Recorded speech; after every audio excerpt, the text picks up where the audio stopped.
औज़ुबिल्लाहि मिनश्शैतानिर्रजीम बिस्मिल्लाहिर्रहमानिर्रहीम सल्लल्लाहु अला हबीबिही मुहम्मद व अला आलिहि व अस्हाबिहि वसल्लम। अस्सलामु अलैकुम व रहमतुल्लाहि व बरकातुहू। आज ये साथी जो आगे अपनी खुशी से आप बेटे आप अपनी खुशी से दाखिला लेना चाहते हैं, कैद करना चाहते हैं जी। हाँ, इसी तरह इधर ही बरतानिया में हमारे एक दोस्त थे, इधर ही लंदन के हैं। आप हिजरत करके वो मैनचेस्टर में चले गए दीन के लिए। जब उन्होंने सिलसिला आलिया में बैत ली तो घर वालों को भी कहा कि आप भी सिलसिला में बैत ले लें। तो उन्होंने कहा मुझे क्या यकीन है कि इनका लिंक जो है वो रसूलुल्लाह से मिलता है। तो बंदा नाचीज़ ने उन्हें कहा अगर वाकई आप इस चीज़ के देखना चाहते हैं तो सिंपल सी बात मैं आपको कह देता हूँ, आप वो करें इंशाअल्लाह। ये लाइटें इसीलिए जल रही हैं, इनके पीछे ग्रिड का तल्लक है, ये ग्रिड से जुड़ी हुई हैं, मुंसलिक पूरी तरह हैं, जिस वजह से बिजली आ रही है। तो मैंने कहा अगर आप ईमान से इखलास के साथ खलूस के साथ सिलसिला में दाखिला लें तो मैं यकीन से कहता हूँ कि आपकी लाइट ऑन हो जाएगी, आपकी बिजली आएगी। कहते किस शक्ल में? मैंने कहा वो मेरा महकमा ही आपको बताएगा कि किस शक्ल में आएगी वो। तो मैंने उन्हें कहा कि आप ज़्यादा झरा ना करें, इतना ही मैं कहता हूँ कि इशा का वक़्त हो गया था उस वक़्त। तो मैंने कहा आप दोनों घर जाएं और रात को इशा की नमाज़ पढ़ने के बाद आप 2 रकात नमाज नफल इस्तिखारा करें।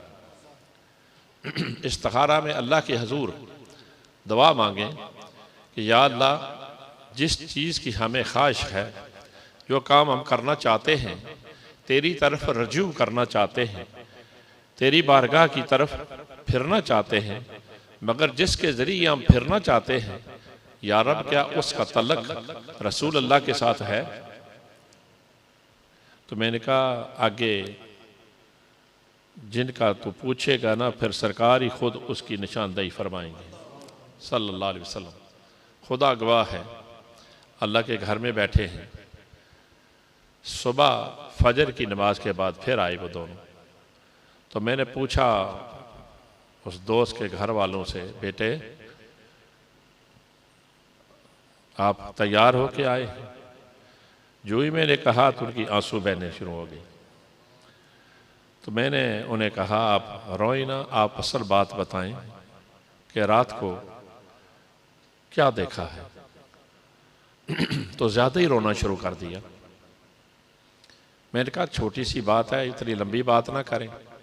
कहने लगे आपने जो कहा था ना, मैंने पूरी ज़िंदगी में 25 साल मेरी उम्र है, मगर आज तक मुझे रसूलुल्लाह की ज़ियारत कभी नहीं हुई, और आज पहली मर्तबा रात को फजर के करीब मुझे रसूलुल्लाह की ज़ियारत हुई है। और मैंने हजूर को देखा कि सरकार पूछ रहे हैं कि मेरे साथ जो हैं सैयदना अबू बकर हैं, एक तरफ मेरे साथ सैयदना अबू बकर हैं और ये लिंक चलता हुआ शादपुर जाता है। जिसके साथ तुम वाबस्ता होने का पूछ रहे हो उसका तल्लक शादपुर वाले के साथ है, तो फिर यह तल्लक मुड़कर सैयदना अबू बकर के साथ आता है। बगैर पूछे तुम उनके दामन से वाबस्ता हो जाओ। तो अल्हम्दुलिल्लाह आए, फिर वाबस्ता हुए। आज वो मैनचेस्टर में अल्हम्दुलिल्लाह दीन का काम कर रहे हैं, इधर से हिजरत करके खुदा के दीन के लिए गए हैं।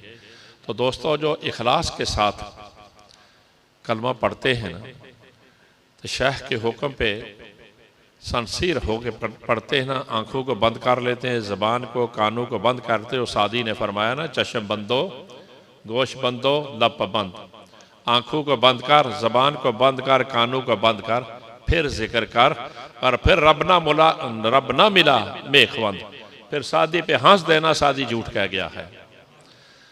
सुनते सारे हैं, पढ़ते भी हैं, मगर जो ये बात है ये करते नहीं। मुद्दत बैठे रहते हैं पर समझ नहीं आती। ख्वाजा अजमेर का भी वाक़या इसी तरह ही आता है कि आपकी बारगाह में मुद्दतों लोग बैठे हुए थे, तो एक आदमी आया तो उसने आते ही आपको सवाल किया, है शाह करीम, तुझे अल्लाह और उसके हबीब का वास्ता, जिस रब ने तुझे इस अज़मत से नवाजा है वो नूर की दौलत मुझे अता कर दें। तो देने वाला भी साहिब नज़र था, एक नज़र में सर से पाँव तक देखा, हर चीज़ को देखा, क्योंकि बर्तन तैयार लेके वो आया था, बर्तन तैयार लेके आया था, दीवे में तेल डलवा के लाया था, बत्ती लगवा के आया था। तो आपने देखा तो एक ही निगाह में खादिम से कहा, जाओ मेरा जो अंदर है ना खैर का मेरा दस्तार वो ले आओ। आप पनवाया, फरमाया जाओ, जिसका वास्ता तूने डाला उसी की अता थी, उसी के नाम पर तुझे दे दे। पीछे जितने साथी बैठे थे बुद्दतू से बैठे थे, आपस में चेमगोइयाँ होने लगी, हजूर ये इंसाफ नहीं हुआ, हमारे साथ फेयर नहीं हुआ।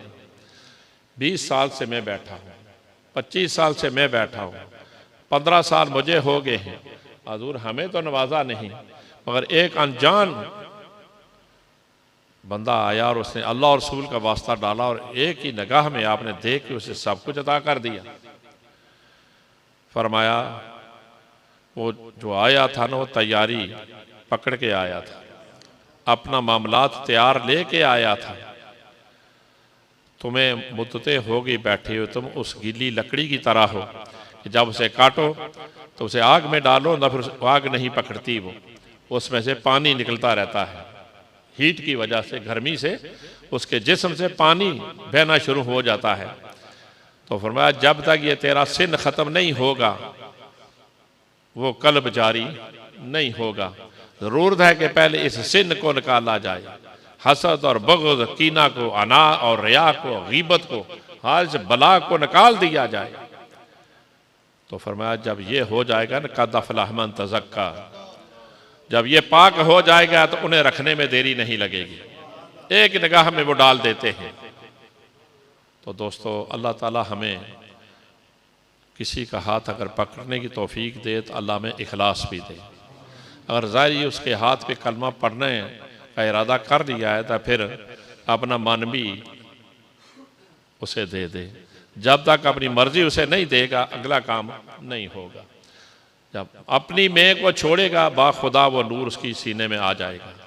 नूर इसीलिए नहीं दाखिल होता कि हम अपनी मैं को छोड़ते नहीं, तो जब मैं अंदर से निकले ना तो वो बाहर आती नहीं। तो अल्लाह मुझे और आपको जिसका भी हाथ जिसने पकड़ा है, अल्लाह में इखलास के साथ उस पर अमल करने की अल्लाह तौफीक अता फरमाए।